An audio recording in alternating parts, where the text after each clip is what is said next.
Nessa manhã eu gostaria de conversar sobre diminuir. Eu queria falar sobre essa arte da gente diminuir, da gente quase que desaparecer do cenário.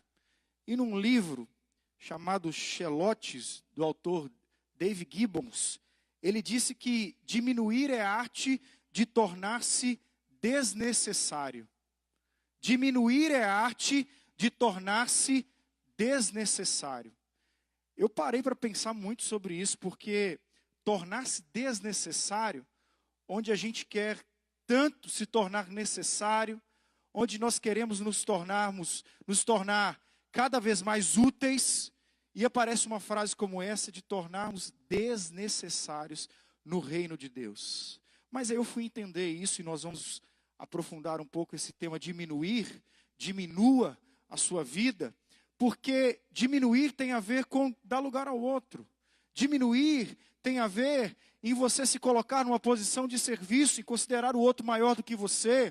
Diminuir tem a ver em mostrar aquele que é o mais importante da história e que é o único digno de ser louvado, que é Cristo Jesus. Diminuir precisa ser, então, uma arte na nossa vida. Porque, de fato, nós precisamos nos tornar desnecessários. Porque a nossa vida é passageira, a nossa vida é rápida, a nossa vida constitui-se como uma neblina, como descrito ali em Tiago. É tudo muito instantâneo, é tudo muito rápido. Então nós precisamos ter como alvo essa diminuição de nós mesmos e apresentarmos aquele que nos deu a vida, aquele que nos deu a eternidade, aquele que nos deu a condição de falar, olha, você agora viverá para sempre comigo. Diminua. João Batista foi um homem que diminuiu. Ele entendeu isso. E ele aplicou isso na sua vida. Marcos, capítulo 1, versículo 4 até o versículo 8, vai mostrar isso para nós. Marcos, capítulo 1, versículo 4 até o versículo 8. Abra comigo a sua Bíblia. O texto também está projetado aqui. Marcos, capítulo 1, versículo 4 até o versículo 8. Nós leremos na versão NVI, a nova versão internacional. O texto diz assim: assim surgiu João, batizando no deserto e pregando um batismo de arrependimento para o perdão dos pecados. A ele vinha toda a região da Judéia e todo o povo de Jerusalém, confessando os seus pecados, eram batizados por ele no rio Jordão. João vestia roupas feitas de pelos de camelo, usava um cinto de couro e comia gafanhotos e mel silvestre.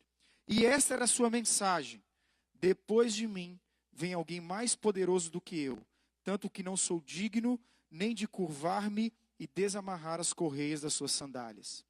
Eu os batizo com água, mas ele os batizará com o Espírito Santo. João Batista, ele era um homem um tanto diferente da sua época. João Batista, ele talvez seria uma pessoa que não seria até mesmo aceita no nosso meio. Tratando-se de religião, e a religião da época, como as coisas funcionavam nas igrejas, nas sinagogas da cidade, João Batista era um homem que não se encaixava muito nos padrões. João Batista era um homem que a mensagem dele era totalmente diferente daquilo que havia sendo pregado nas igrejas. João Batista era um homem que resolveu fazer uma contracultura com aquilo que estava sendo vivido no meio religioso, no meio de igreja da época. Não dá para a gente falar no meio evangélico, né, que era transportar demais para os nossos dias. Mas João Batista era um homem que fez algo totalmente diferente. Ele se vestia de forma diferente. Ele falava de forma diferente. Ele tinha um comportamento totalmente diferente. A comida de João Batista era diferente. Ele se alimentava de algo que não era comum naquela época. E até mesmo sua roupa não era algo tão comum. João Batista era alguém que chocava. João Batista era alguém que era radical para aquilo que acontecia na sua época. E João Batista era alguém muito corajoso. Tanto é que João Batista é tido como um profeta. Ele anunciava, ele pregava acerca de Jesus. João não tinha tanto prestígio ao se tratar de cidade, de onde ele nasceu, de onde ele vinha. João, ele nasceu nas terras montanhosas de Judá, ele era filho de sacerdotes, Zacarias de Isabel. João, ele também tinha uma linhagem de sacerdotes e tinha um parentesco com Maria, a mãe de Jesus. Talvez não tanto prestígio enquanto a cidade, mas um prestígio enquanto sacerdote, de uma linhagem sacerdotal. João era alguém que vinha de um cenário da religião, da igreja. Mas ele decide contrapor tudo isso. Ele passa seus primeiros 20 anos vagando pelo deserto da Judéia, até então, depois desses 20 anos, iniciar o seu ministério público, pregando sobre o batismo, mas um batismo de arrependimento. Era uma mensagem simples, eram palavras simples, não tinha tanta incrementação, não era aquela coisa internacional, aquela coisa cheia de pomposidade, aquela coisa cheia de... Não, era uma vida simples, um jeito simples, com uma mensagem simples, onde ele apontava para o Messias, onde ele mostrava Jesus Cristo e dizia: vocês precisam se preparar para a vinda daquele que é muito maior do que eu, daquele que é o único digno de ser adorado, daquele que a palavra dele responderá a todos os nossos anseios, e é Jesus Cristo. João se coloca numa espécie de arauto. Arauto era aquele que vivia nos palácios e anunciava a chegada de um grande rei. Às vezes ali havia tocava-se um trompete, uma trombeta, né, melhor dizendo, e pam, param, param. Eu não vou fazer música porque eu sou terrível, né? Nem tocando e nem fazendo esse tipo de coisa aqui. Mas anunciava a chegada de um rei, e o arauto dizia: agora vai vir um rei daquela região, agora virá um rei daquela região. O que João Batista faz é isso.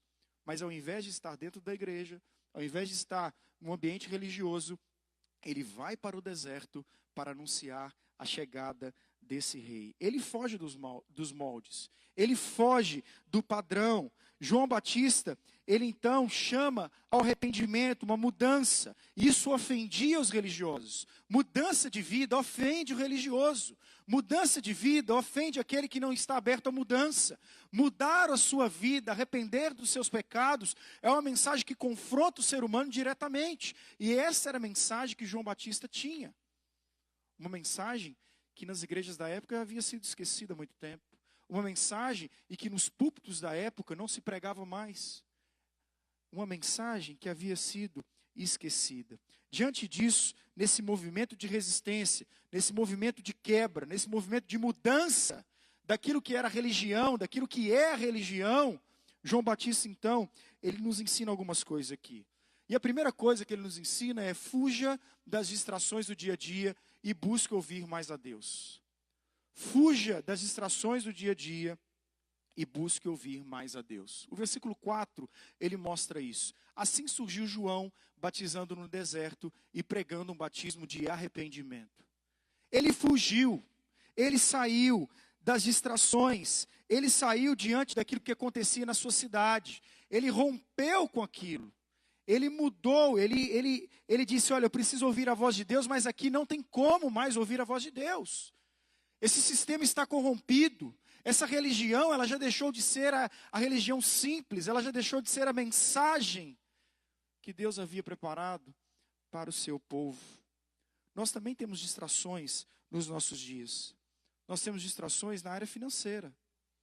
Às vezes somos distraídos com a quantidade de bênção material que Deus tem nos dado. Às vezes, ao contrário disso, somos distraídos pela falta de coisas materiais. Somos distraídos pelo entretenimento que o tempo todo tenta tomar conta da nossa vida. Quantos homens têm dificuldade, né, de vir para a igreja no domingo à noite, tentados para assistir um Brasileirão da vida, não é verdade? E aí tem lá aquele canal pay-per-view e começa aquela confusão, aquele negócio todo ali, e na hora do culto fala: não, hoje tem jogo do meu time, eu não vou na igreja. Isso é entretenimento. Ou então para trocar por causa de um filme, de um Netflix, alguma coisa nesse sentido. Ou então dificuldade do entretenimento, de falar: eu quero uma vida só de entretenimento, mas eu não quero uma vida de servir ao próximo. Eu não quero uma vida de ajudar o outro. Eu não saio do meu sofá para ajudar o outro. Aliás, a minha vida toda é uma busca de trabalhar, porque quando eu aposentar, eu vou ficar o restante da minha vida no sofá, com controle remoto na mão, numa cadeira de balanço, esperando a morte chegar. Isso não é vida cristã. Isso não é um chamado a uma vida radical, uma vida de ouvir a voz de Deus. Isso é uma vida de comodidade, isso é uma vida de preguiça, isso é uma vida de não entender a mensagem do Senhor Jesus, que quer de nós que sirvamos a Ele em qualquer época da nossa vida, em qualquer idade, em qualquer momento, porque assim devemos viver. E não tomados pelo entretenimento, e não tomados por essa vida que não nos leva a lugar nenhum, assim como a religião superficial. Uma religião de que eu só escuto aquilo que eu quero ouvir, de que eu só escuto mensagens que vão massagear o meu ego, ou então de autoajuda, ou então eu vou misturar uma autoajuda com a palavra de Deus e ali eu vou colocar só um monte de autoajuda. Eu sou o vencedor, você é o cara, pense positivo, conquiste seu espaço, você com Deus vai voar como águia. Não se esqueça, meu irmão, em Deus você tem todo o poder, abençoe, dê o seu dízimo e sua oferta, você será próspero em tudo que você fizer. Uma religião superficial, com frases de efeito, mas que não encara mais o conhecimento da própria palavra de Deus, da maneira que deve ser encarado, a mergulhar no conhecimento, na doutrina de Deus, no ensino de Deus, que é para todo o homem, para prepará-lo para a boa obra de Deus. Nós chegamos ao ponto de entender nessa religião fácil, nessa religião superficial, que nós não temos condições de entender a própria palavra de Deus. Pensa, nós nos colocamos num patamar de que eu não entendo mais a palavra de Deus, ela é distante de mim, eu não compreendo ela. Pensa, isso é catolicismo antes da reforma. A palavra de Deus é muito complicada para mim. Agora entenda uma coisa, eu já falei isso várias vezes. Quando Paulo escreveu Romanos, Efésios, todos os livros, gente, era uma sociedade de analfabetos. O povo, a maioria do povo não sabia nem ler nem escrever. E Paulo escreve um livro como Romanos para a igreja, para ser lido na igreja, para ser ensinado na igreja. Nós precisamos voltar à palavra de Deus, à doutrina de Deus, às escrituras de Deus. Ou então como o rei Uzias, que estava ali no reinado dele, em Israel, vivendo no seu dia a dia, achando que estava tudo certo, mas quando entrou no templo, onde haviam vários deuses, ele achou um livro todo empoeirado, e quando abriu aquele livro, e leu aquele livro, ele disse, meu Deus do céu, como eu estava tão distante disso tudo, olha a realidade desse livro, desse ensinamento, vamos colocar e vamos trazer todos esses ensinamentos de novo para Israel, e manda tirar então daquele templo todas as sacerdotisas, todos os ídolos, purificando então, através da palavra do próprio Deus. Vivemos uma religião superficial, vivemos um tempo de pregação sem conteúdo, onde cada vez mais no YouTube a gente encontra cada pregação, cada frase de efeito, onde nós nos deparamos com uma coisinha só e já estamos satisfeitos com aquilo tudo. A palavra de Deus é rica, a palavra de Deus é eterna, a palavra de Deus não tem fim, você pode estudá-la e renovar o seu coração diariamente, através da sua própria leitura. Também nós encontramos uma religião de inveja, onde eu acho que o outro, eu deveria estar no lugar do outro, eu deveria estar fazendo aquilo, eu deveria estar em tal ministério, eu deveria estar fazendo isso, eu deveria me aparecer aqui, eu deveria usar para promover aqui, eu deveria fazer isso para me promover, para me colocar melhor do que o outro. Nós transformamos a religião num palanque. Também vivemos uma vida de oração medíocre. Oramos pouco, acreditamos pouco, temos pouca fé em Jesus, temos pouca esperança. Por quê? Porque nós lemos pouco a palavra, então nós oramos pouco.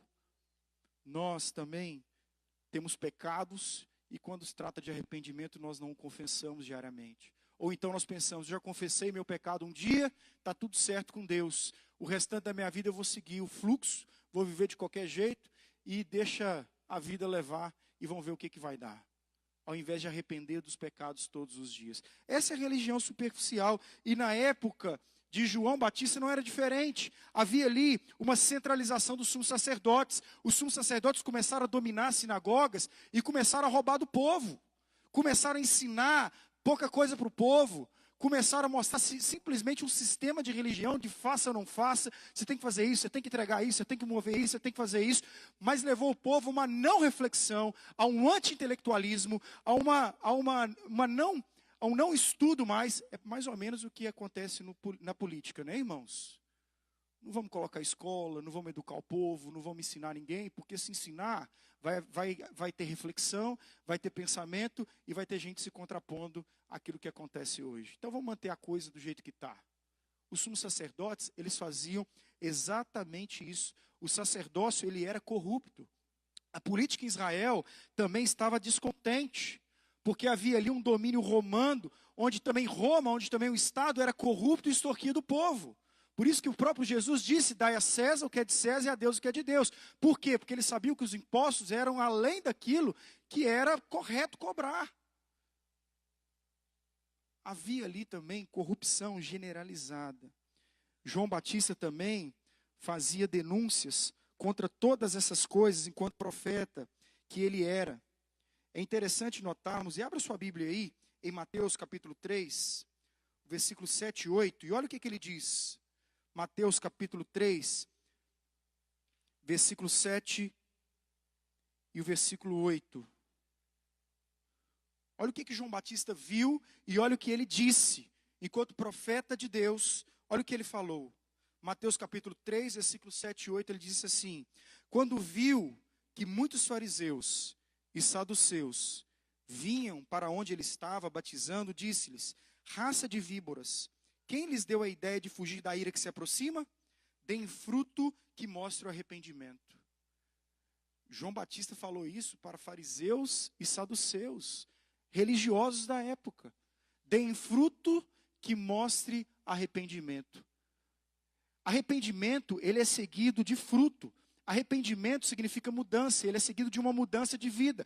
Não existe na vida cristã pessoas que são expostas ao amor de Deus, que entendem o sacrifício de Jesus e que se arrependem de seus pecados, que não, ou então nunca mudaram de vida.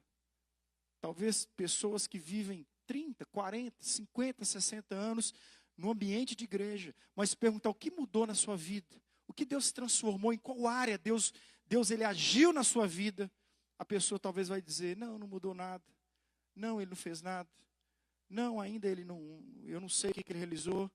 Aliás, aí ele muda o assunto. Aliás, eu vou no culto todo domingo, eu participo de todas as programações da igreja, eu dou o dízimo, e essa é a grande mudança que ele fez. Eu faço tudo que a religião me pede. Meu irmão, isso é mudança exterior. Não tem nada a ver com a mudança de coração, de arrependimento, de interior. João Batista, então, ele aparece aqui nesse cenário. Ele então vai para o deserto, ele vive no deserto, inicia seu ministério e prega um batismo de arrependimento. Batizar era muito comum, os judeus batizavam, mas era um batismo muito exterior. Era um batismo muito simbólico, era um batismo para entrar no sistema judaico. Era um batismo como ritual de purificação, onde eu passo por aquilo e agora está tudo certo. Onde eu faço aquilo e agora está tudo resolvido, eu batizei. Agora minha vida está boa com Deus, agora na minha casa, agora meus pais vão me ver como alguém muito bom, agora na minha família eles vão ver que eu sou evangélico. Isso tudo vai trazer algo bom, benéfico para mim. O batismo que João Batista propõe aqui não tem nada a ver com o batismo judaico. Ele propõe um batismo de arrependimento. Ele batizava, sim, mas antes do batismo, arrependimento de pecados, confissão de pecados. Um batismo que era interior, um batismo do coração. O deserto também, no caso, por que ele vai para o deserto? Pode nos lembrar o Êxodo, uma mudança onde Israel, ele sai do Egito e vai caminhar no deserto. E o deserto simboliza a disciplina de Deus, cuidado de Deus, carinho de Deus ao disciplinar o seu povo, retirando as antigas práticas do Egito, mudando o coração, o interior do povo, transformando o povo. O que João Batista faz é isso. Ele vai para um deserto para que pudesse haver mudança do interior, mudança do coração, mudança de vida em Jesus Cristo. Martinho Lutero também, podemos dizer que ele viveu uma espécie de deserto, onde ele era um bispo, um sacerdote da Igreja Católica Romana, sustentado por ela, com um bom salário, com suas contas em dia, e promove uma reforma protestante. É usado totalmente por Deus para promover aquilo que foi a reforma, a mudança. E Lutero também deixa toda aquela institucionalidade e começa uma peregrinação totalmente nova. Talvez julgado na época pelo seu povo, talvez retaliado, e foi retaliado pela Igreja Católica, mas Lutero promove uma mudança e para isso teve que haver deserto. Deus quer desertos na nossa vida. Aliás, a nossa vida, podemos dizer, é um constante deserto. Porque o reino de Deus, ele se aproxima. O reino de Deus, apesar de estar no nosso coração, mas o reino de Deus não foi plantado nessa terra totalmente. Ele não está aqui ainda. Ele está interiormente nos nossos corações. Mas nós vivemos uma peregrinação, nós vivemos um deserto.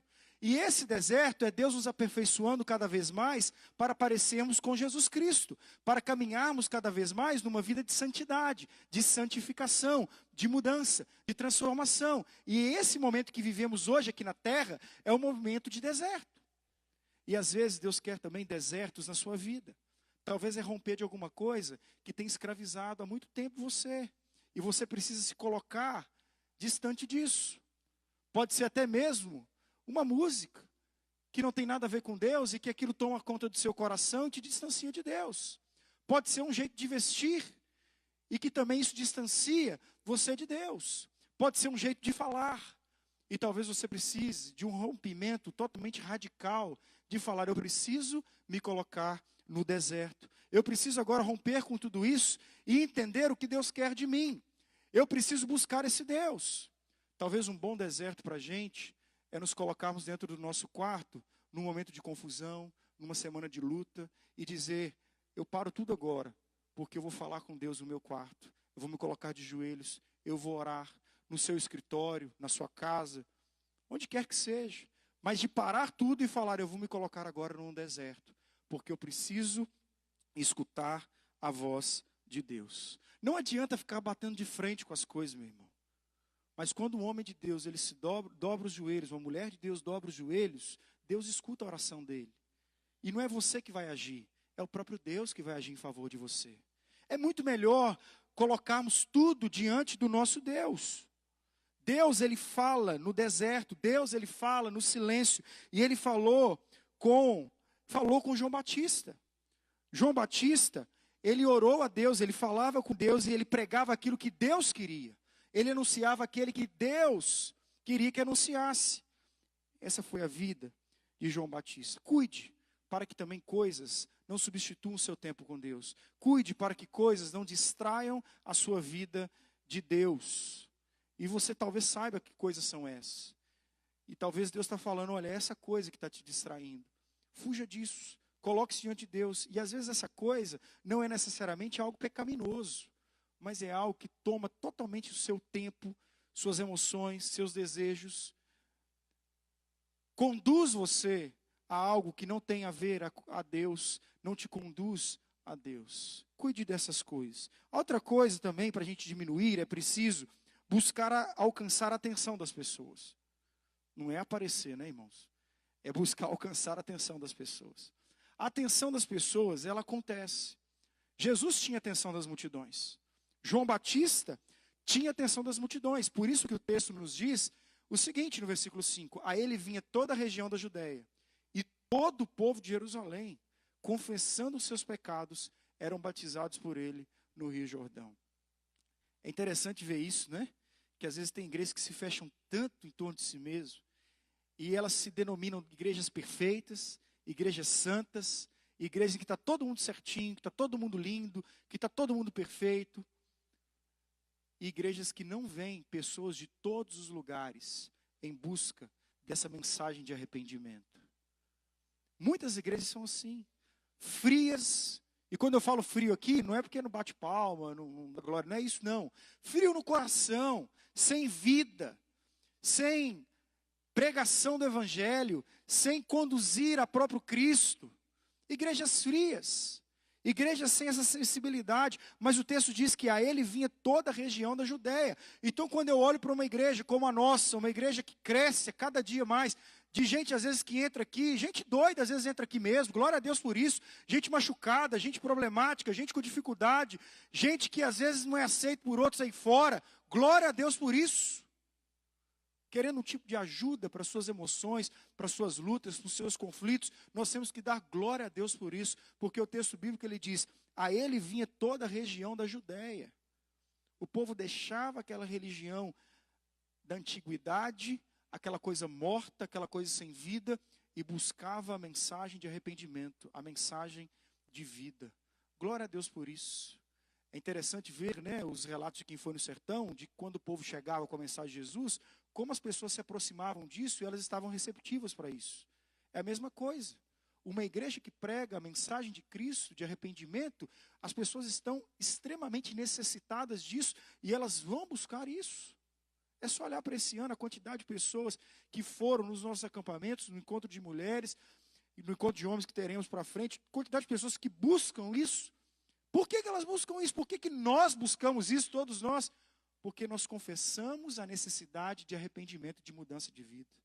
Não é mais aquela religião de exterior, não é mais aquela religião de que minha família é perfeita, meus filhos são lindos e cheirosos, está tudo muito lindo, olha só que beleza que é a vida com Deus. Não, mas é uma vida com Deus de que Jesus é o Senhor que é o centro da mensagem, nós somos dependentes de Ti, nós precisamos do Teu amor e nós nos arrependemos dos nossos pecados.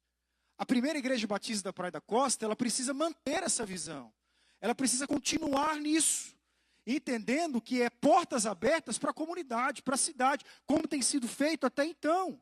Porque a João Batista vinha pessoas de toda a região da Judéia. E todo o povo de Jerusalém confessavam os seus pecados. Não dá para viver uma religião, uma vida com Deus, uma vida cristã, ou seja lá como você quer chamar isso, de simplesmente eu venho aqui, eu participo das coisas e vou embora para casa, não me envolvo com nada, não participo de nada. Não dá para viver isso mais. Mas precisamos viver uma vida de pessoas que falam, olha, meu problema está aqui, eu te escuto, porque lá na primeira igreja batista da Praia da Costa tem pessoas que me escutam. Tem pessoas que me visitam, tem pessoas que vão na minha casa, tem pessoas que participam da minha célula, tem pessoas que participam dos cultos. E nisso tudo é o processo de Deus falar aos corações e das pessoas também contarem, confessarem seus pecados. Porque a Bíblia diz isso, né? Confessando seus pecados uns aos outros. Isso é bíblico. Isso é bíblico. Nós precisamos continuar e manter essa prática. Imagina Jesus no momento de dificuldade dele, de luta, porque até ele mostrou isso antes de ir para a cruz, quando o próprio Jesus pede a Deus que o livre da cruz. Agora pensa se Deus, ele vira para Jesus e fala, num diálogo de Deus e Deus, me permita dizer isso, se Deus chega para o seu filho Jesus e diz, para com isso, você é Deus, por que você está chorando? Por que você está aí dizendo que não quer ir para a cruz mais? Você não entendeu nada, você é meu filho, vai para a cruz agora. Deixa de ser menino, deixa de ser criança, deixa de ser jovem, né? Jesus era jovem, tinha 30 e poucos anos, deixa de ser jovem, vira adulto, rapaz.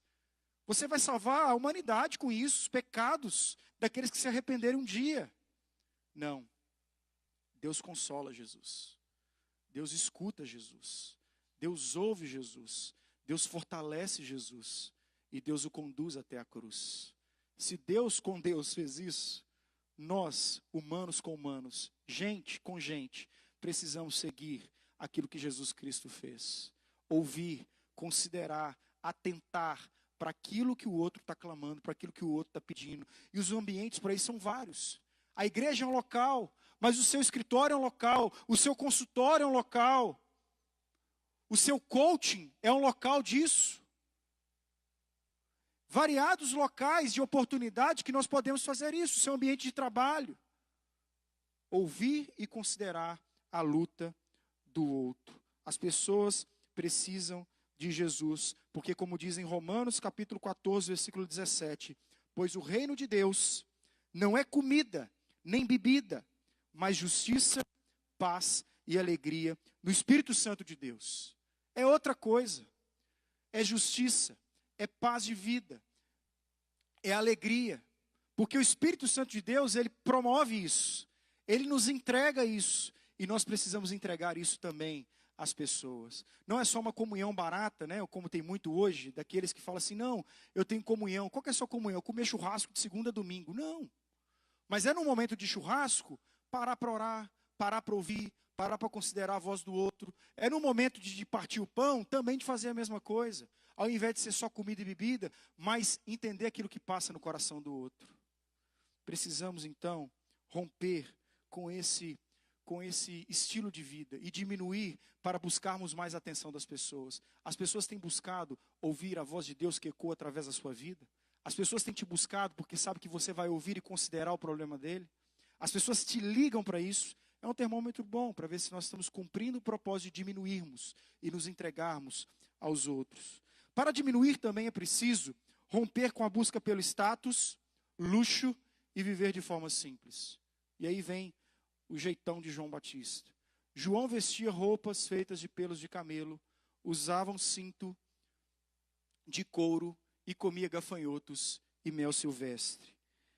Não era a última moda da época, com certeza não era. Mas os profetas, eles queriam ser didáticos em tudo, né? Pelo menos aparenta isso. E essa forma de vestir, essa forma de comer, esse discurso deserto, era um quadro que eu imagino que João pintava acerca da mensagem que ele pregava. Eu quero romper com tudo isso.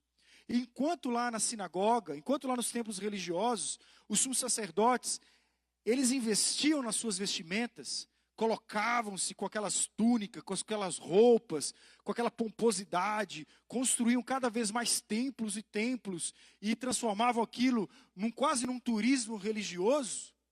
João Batista, ele aparece sem templo, ele aparece sem estrutura, ele aparece sem aquela roupa pomposa e também comia uma comida muito simples, produzida pela própria natureza. João Batista não era um cara do reggae, tá, gente? Não era aquele cara também, né, que a Babilônia não é meu lugar, aquele cara que sai pela rua, né, um hippie, e agora eu estou desligado disso tudo, eu quero para uma outra comunidade. Não, também não era isso, não. Não é isso. Mas ele era um cara que a mensagem dele rompia, e sim, com aquilo que era proposto na sociedade, no tempo, na religião da época. Ele queria mostrar que o reino de Deus é interno, que não é algo exterior. Ele queria mostrar que nós precisamos adotar um estilo de vida simples. Uma vida simples que consiste na mensagem que ele pregava. Não era uma vida mais de status, de luxo, em que as pessoas conduziam-se umas às outras por causa dos seus bens materiais, por causa daquilo que elas tinham. Lembra quando Tiago fala, para parar com aquele negócio, de que aqueles que chegavam e eram mais ricos se sentavam nos primeiros lugares da igreja, mas para dar lugar para o mais pobre, para dar lugar para o mais humilde, para colocarem eles no meio da comunidade? O que João Batista estava fazendo era justamente isso. Assentos, eu já vi igrejas assim, misericórdia. Glória a Deus que aqui não tem isso, não tem mesmo. E espero que nunca tenha. De igrejas que, em determinados eventos, a pessoa já chega e fala, olha só, eu sou o diácono fulano de tal, a minha cadeira é aquela ali, manda tirar o visitante. Meus irmãos, eu já vi isso na minha experiência de igreja.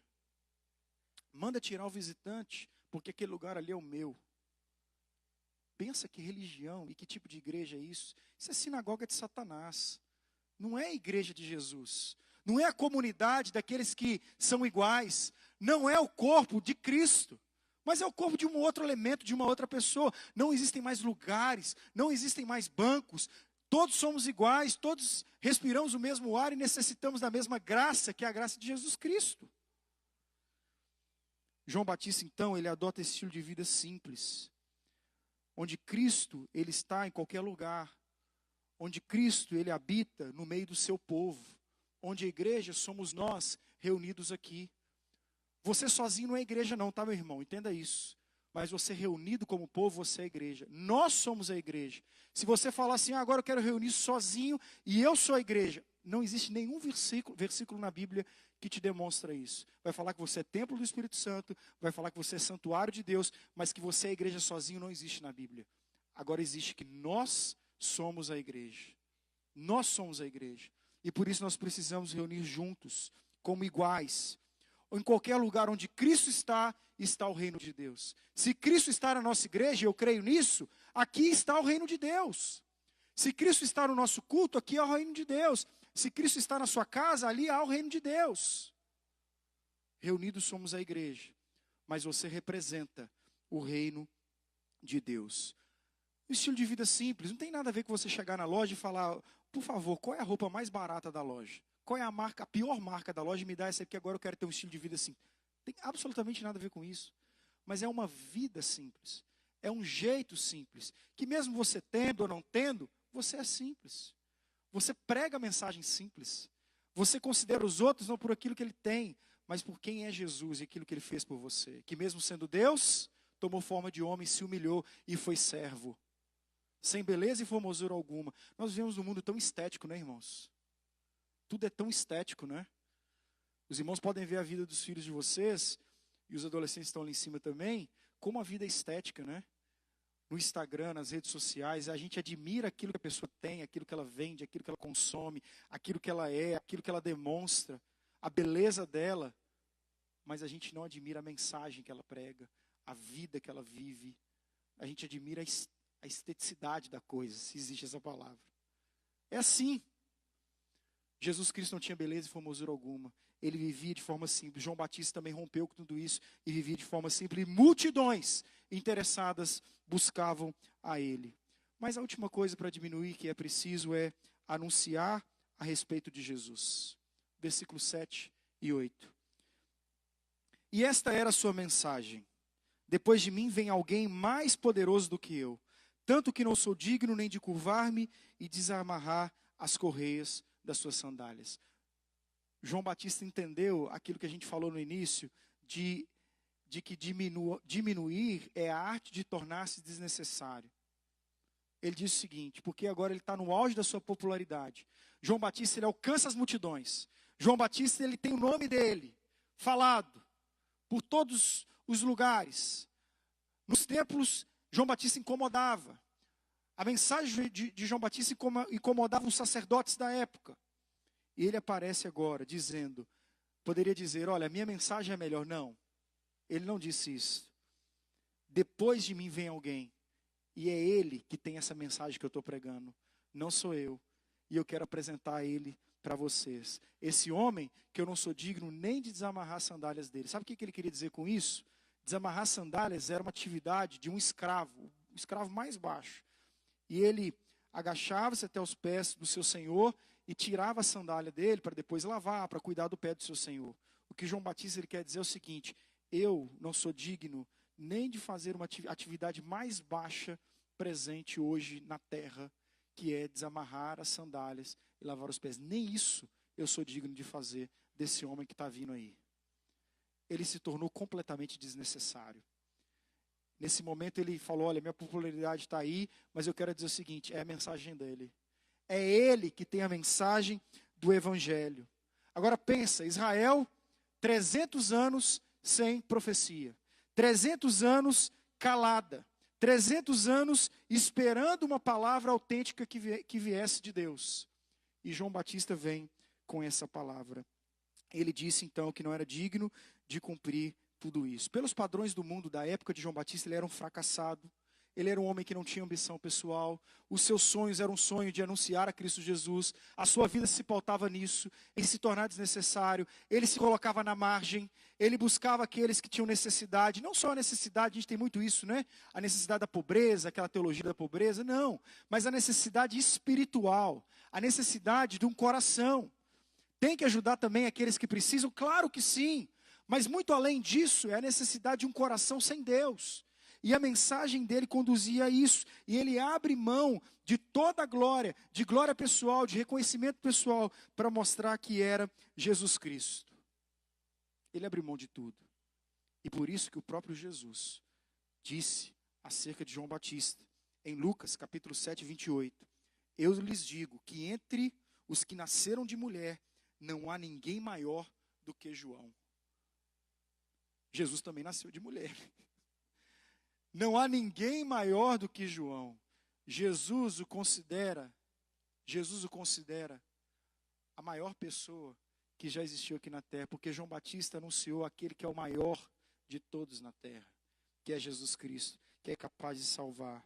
Em muitos aspectos, Jesus, ele segue um caminho muito parecido com a vida de João Batista. Ele cresce numa vila sem nome, fica longe dos holofotes por 30 anos, sem aparecer. Depois disso, ele exerce um ministério público de curta duração, apenas 3 anos e meio, e morre como criminoso numa cruz romana. João Batista também é a mesma coisa, fica fora dos holofotes, aparece, prega e depois tem sua cabeça cortada por um rei da época. Meus irmãos, que tipo de glória esses homens buscavam? Que tipo de honra esses homens buscavam? Homens que a Bíblia diz que não eram dignos dessa terra, desnecessários para essa terra. O meu desejo aqui nessa manhã é que a nossa vida seja desnecessária, porque Jesus Cristo é tudo que nós temos.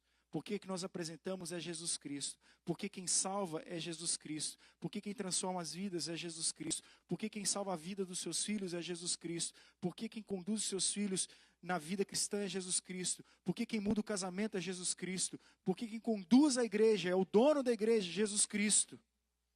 E nós somos passageiros aqui, desnecessários nessa terra, apresentando aquele que é totalmente necessário para as pessoas, que é Jesus Cristo. Diminua, torne-se desnecessário. Vamos orar. Deus, obrigado, Pai, porque o Senhor nos conduz numa vida de abandono constante do nosso eu, do nosso ego, do nosso achismo. E nós sabemos que nós estamos aqui é por causa do Senhor, Pai. Não é porque somos melhores do que ninguém, não. Mas é porque o Senhor nos salvou, o Senhor nos restaurou, o Senhor nos mudou. E nós cremos em um Jesus, nós acreditamos, nós entregamos a nossa vida a um Cristo que é vivo. Porque nós dizemos o seguinte: olha, Deus, eu sou totalmente desnecessário. Quem sou eu, Pai, aqui nessa terra? Eu não mereço nada. Por favor, Deus, eu creio no Senhor e eu me arrependo dos meus pecados. Deus, que a nossa mensagem seja de arrependimento de pecados. E não conduzir as pessoas a uma igreja esteticamente boa, ao ministério de juventude, que parece ser esteticamente uma coisa muito linda. Não que isso, Deus, não seja importante, mas que o principal, a essência, seja o simples, seja o arrependimento, seja a vida com Deus. E que essa mensagem nunca saia do nosso meio, no púlpito, na vida de cada irmão, nas células, na escola bíblica dominical. Que em cada momento, Deus, nós possamos pregar arrependimento de pecados, mudança de vida, a partir da Tua palavra, que nos conduz a parecermos mais com Jesus. Por isso que Jesus seja glorificado nessa manhã, e por todo sempre, na vida dessa igreja. Amém.